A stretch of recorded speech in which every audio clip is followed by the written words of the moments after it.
भगवान महावीर के चरणों में शत वंदन नमन। आप सभी को मेरा सादर जय जिनेन्द्र। आज हम कालचक्र के चौथे, पांचवें और छठे आर्य के बारे में जानकारी लेंगे। चौथा आर्य दुष्यम सुषम। तीसरे आर्य की समाप्ति के पश्चात दुष्यम सुषम नाम का चौथा आर्य शुरू होता है। इसमें दुख की प्रचुरता और सुख की कमी यानी अल्पता होती है। 42,000 वर्ष कम एक कोड़ा कोड़ी साग रूपम का यह आर्य चलता है। इस आर्य में पहले के आर्य की अपेक्षा वर्णादि शुभ पुद्गलों की अनंत गुणी हानि होती है। देहमान घटते घटते 500 धनुष का आयुष्य 1 करोड़ पूर्व का रह जाता है। मनुष्य के शरीर में 32 फसलियाँ और उतरते आर्य में 16 फसलियाँ रह जाती है। दिन में एक बार भोजन की आवश्यकता होती है। इस आर्य में 6 संस्थान तथा 5 गतियों में जाने वाले मनुष्य होते हैं। मिट्टी का स्वाद चावल के मैदे जैसा व स्वर्ण रुई जैसा स्पष्ट रुई जैसा होता है। 23 तीर्थंकर, 11 चक्रवर्ती, 9 बलदेव व 9 वासुदेव, 9 प्रतिवासुदेव भी इसी आर्य में होते हैं। चौथा आर्य समाप्त होने के बाद जब 3 वर्ष 8.5 महीना शेष रहते हैं तब 23वें तीर्थंकर भगवान महावीर स्वामी मोक्ष पधारते हैं। भगवान महावीर के मोक्ष पधारने के तुरंत बाद ही गौतम स्वामी को केवल ज्ञान हुआ। वे 12 वर्ष पर्यंत केवली पर्याय में रहकर मोक्ष पधारे। इसके बाद सुधर्मा स्वामी को केवल ज्ञान हुआ। वे 8 वर्ष तक केवली पर्याय में रहकर मोक्ष पधारे।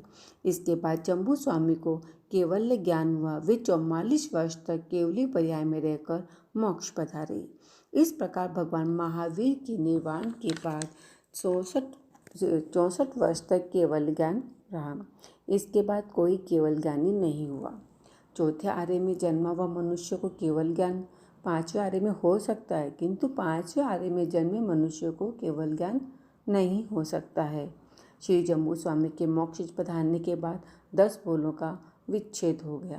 पहला केवल ज्ञान, दूसरा मन पर्याय ज्ञान, तीसरा परमावधि ज्ञान, चौथा परिहार विशुद्धि चारित्र, 5वां सूक्ष्म संप्राय चारित्र, छठा यथाख्यात चारित्र, 7वां पुलाक लब्धि, 8वां आहारक शरीर, 9वां शपक उपशप श्रेणी, 10वां जिन कल्प। इस अवसर में काल के 24वें तीर्थंकर वीर प्रभु के निर्वाण के 3 वर्ष 8.5 माह बाद यह आर्य पूर्ण होता है। इसके बाद 5वां आर्य दुष्यम आर्य। चौथे आर्य की समाप्ति पर 21,000 वर्ष का 5वां दुष्यम नामक आर्य प्रारंभ होता है। इस आर्य में दुख की विपुलता होती है, नाम मात्र का सुख होता है। चौथे आर्य की अपेक्षा वर्ण, गंध, रस, स्पर्श में अर्थात शुभ पुद्गलों में अनंत गुणी हीनता आती है। हम अभी जो रह रहे हैं, हम अभी 5वें आर्य में रह रहे हैं। आयु घटते घटते 100 वर्ष झांझेरा और शरीर की अवगणना 7 हाथ की तथा पसलियाँ 16 रह जाती है। उतरते आर्य में 2 हाथ का शरीर और 20 वर्ष का आयुष्य रह जाता है तथा पसलियाँ सिर्फ 8 रह जाती है। इस आर्य में मनुष्य को 2 बार खाने की इच्छा होती है। पृथ्वी का स्वाद प्रारंभ में थोड़ा ठीक होता है, किंतु उतरते आर्य में कुंभकार की राख के समान हो जाता है।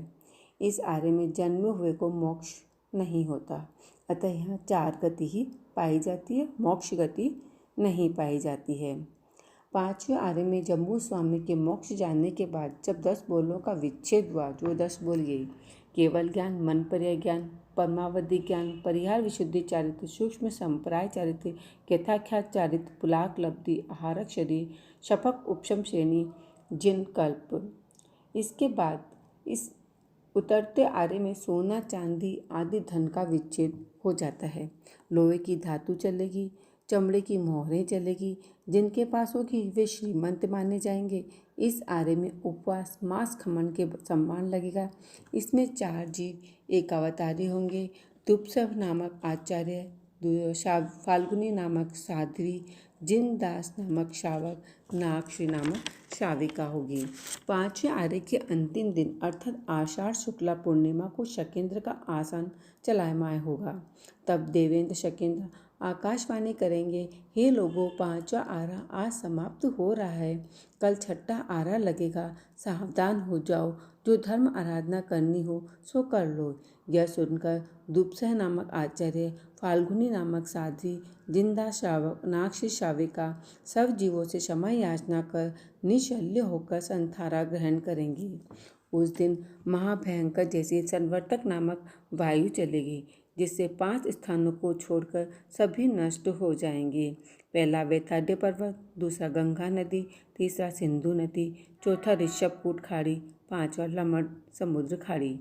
ये 5 स्थान बचे रहेंगे। उपरोक्त चारों जीव भी समाधि मरण से काल धर्म को प्राप्त होकर प्रथम देवलोक में उत्पन्न होंगे।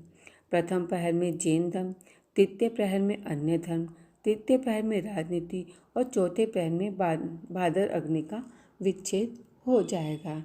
अब होता है छठा आरा, दुष्यम दुष्यम। पंचम आरे की पूर्णाहुति होते ही 21,000 वर्ष का दुष्यम दुष्यम नामक छठा आरा प्रारंभ होगा। इस आरे में भयंकर दुख होता है। इसमें के प्रारंभ होने के साथ ही संवर्तक नामक भयंकर आंधी चलती, जिससे 5 स्थानों को छोड़कर सभी नष्ट हो जाएंगे। भरत क्षेत्र का अधिष्ठा देव पंचम आरे के विनिष्ट होते ही मनुष्यों में से बीज रूप कुछ मनुष्यों को उठाकर ले जाते हैं तथा तिर्यंच पंचेंद्रिय में से बीज रूप कुछ तिर्यंच पंचेंद्रियों को उठाकर ले जाते हैं। वेताड़े पर्वत के दक्षिण तथा उत्तर भाग में गंगा और सिंधु नदी है। उनके 8 किनारों पर 9 बिल है। सब बिल मिलाकर 72 कुल बिल होते हैं। प्रत्येक बिल 3 मंजिल का होता है। उक्त देव उन मनुष्यों को इन बिलों में रख देते हैं। छठे आरे में मनुष्य की आयु घटते घटते 20 वर्ष की आयु रह जाती है। अवगणना 1 हाथ की रह जाती है। मनुष्य के शरीर में 8 पसलियां रह जाती है।